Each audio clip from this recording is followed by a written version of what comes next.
Hello, welcome back to our channel. ഇന്നത്തെ നമ്മുടെ recipe എന്ന് പറഞ്ഞാൽ നമുക്ക് കുട്ടികൾക്കൊക്കെ സ്കൂളിൽ കൊടുത്തുവിടാൻ പറ്റിയ നല്ല അടിപൊളിയായിട്ടുള്ളൊരു മുട്ടച്ചോറിൻ്റെ ആണ് കേട്ടോ. രാവിലേക്ക് നമ്മൾ കുറച്ച് താമസിച്ച് എഴുന്നേൽക്കുന്ന സമയത്ത് ഉണ്ടാക്കാൻ പറ്റിയ നല്ല അടിപൊളിയായിട്ടുള്ള ഒരു റൈസിൻ്റെ റെസിപ്പിയാണ്. നമുക്ക് അത് എങ്ങനെയെന്ന് നോക്കിയാലോ. ആദ്യം തന്നെ അതിനായിട്ടുള്ള വെജിറ്റബിൾസ് ഞാൻ എടുത്തിട്ടുണ്ട്.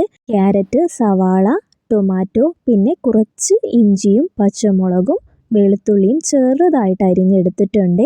ഇതിലേക്ക് 2 മുട്ടയാണ് നമ്മൾ എടുക്കുന്നത്. വളരെ കുറച്ച് അളവിലാണ് കേട്ടോ ഞാനിവിടെ തയ്യാറാക്കിയിട്ടുള്ളത്. പിന്നെ ഞാനിവിടെ എടുത്തിരിക്കുന്നത് ചെറിയ അരിയുടെ ചോറാണ് കേട്ടോ. അത് നമ്മൾ തലേ ദിവസമേ തന്നെ വേവിച്ച് നമ്മൾ തണുപ്പിച്ച് ഒരു എയർ ടൈറ്റ് ആയിട്ടുള്ള കണ്ടെയ്നറിൽ ഫ്രിഡ്ജിൽ വെച്ച് സൂക്ഷിക്കാൻ പറ്റും കേട്ടോ. അത് നമുക്ക് രാവിലെ എളുപ്പത്തിൽ അപ്പോൾ ഈ ഒരു മസാലയൊന്ന് പ്രിപ്പയർ ചെയ്ത് അതിലേക്ക് ഇട്ട് കൊടുത്താൽ മാത്രം മതിയേ. അങ്ങനെ നമ്മൾ റൈസ് തയ്യാറാക്കാനായിട്ട് ഒരു പാൻ വെച്ച് കൊടുക്കുന്നുണ്ട്. അതിലേക്ക് ഒരു ടീസ്പൂണോളം നെയ്യ് ഇട്ട് കൊടുക്കുന്നുണ്ട്. പിന്നീട് അതിലേക്ക് നമ്മൾ ചെറുതായി അരിഞ്ഞ ഇഞ്ചിയും വെളുത്തുള്ളിയുമാണ് കേട്ടോ ആദ്യം തന്നെ ആഡ് ചെയ്ത് കൊടുത്തിട്ടുള്ളത്. പിന്നെ നമ്മൾ പച്ചമുളക് ഇട്ട് കൊടുക്കുന്നുണ്ട്. നന്നായി തന്നെ ഒന്ന് വഴറ്റിയെടുക്കുന്നുണ്ട്.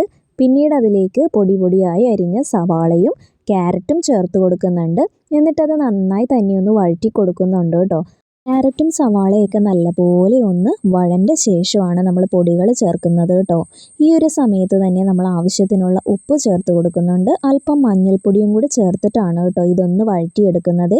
അപ്പോൾ അത് പെട്ടെന്ന് തന്നെ നന്നായി ഒന്ന് വഴണ്ടി കിട്ടാനായിട്ടാണ് കേട്ടോ നമ്മളിത് ആദ്യമേ തന്നെ ചേർത്ത് കൊടുക്കുന്നത്. ഇത് നന്നായി തന്നെ ഒന്ന് മിക്സ് ചെയ്തെടുക്കുന്നുണ്ട്. ഈ ഒരു സമയം തന്നെ നമ്മൾ അതിലേക്ക് കറിവേപ്പിലയോ മല്ലിയിലയോ ചേർത്ത് കൊടുക്കാവുന്നതാണ്. ഞാനിവിടെ കറിവേപ്പിലയാണ് കേട്ടോ ചേർത്തിട്ടുള്ളത്. ഇപ്പോൾ മല്ലിയില ഉണ്ടെന്നുണ്ടെങ്കിൽ അത് ചേർത്ത് കൊടുത്താലും മതി കേട്ടോ. അതേ നമ്മുടെ ക്യാരറ്റും സവാളയൊക്കെ നല്ലപോലെ വഴണ്ട് വന്നിട്ടുണ്ട്.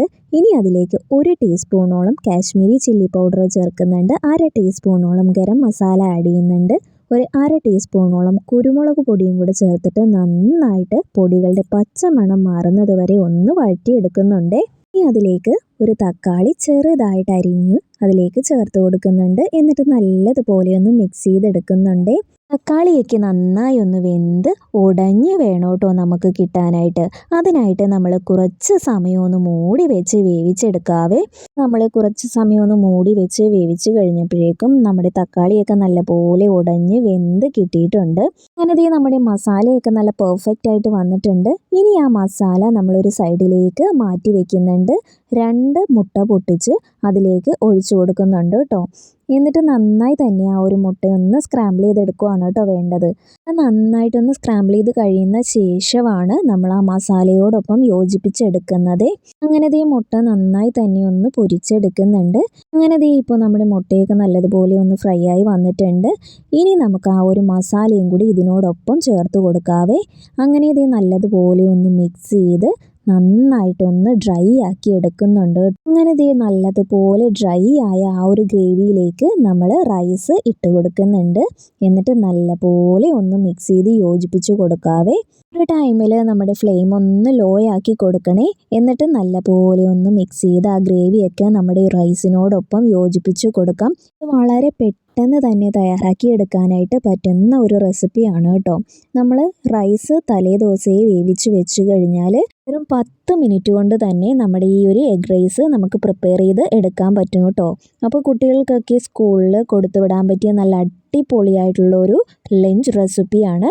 ഇതുവരെയും ഇതുപോലെ ഒരു റൈസ് റെസിപ്പി നിങ്ങൾ ട്രൈ ചെയ്ത് നോക്കിയിട്ടില്ലെങ്കിൽ ഉറപ്പായും ഒന്ന് ട്രൈ ചെയ്ത് നോക്കി കുട്ടികൾക്ക് കൊടുക്കാനും അഭിപ്രായം കമൻറ്റ് ബോക്സിൽ അറിയിക്കാനും മറക്കല്ലേ.